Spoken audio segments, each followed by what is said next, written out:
Aroy kadama updates. For today's mini vlog ay sos. Ini kami magsamok-samok. Maglabak kuno kami ng ini mga truck na guba.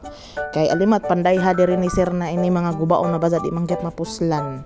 Instead na magmuryot kami kita nasugo na sad kami, ini amo ra kan tagduwa-duwa anan am kabuang.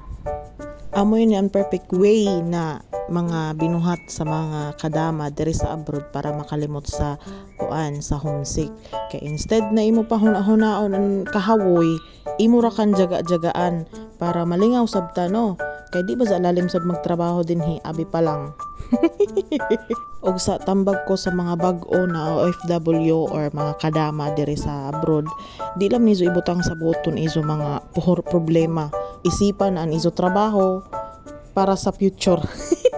Nanganhita sa abroad para sa ato kaugmaon, para sa ato pamilya. So amurad to, see you sa next video ng mga kadama. Bye! Thank you for watching!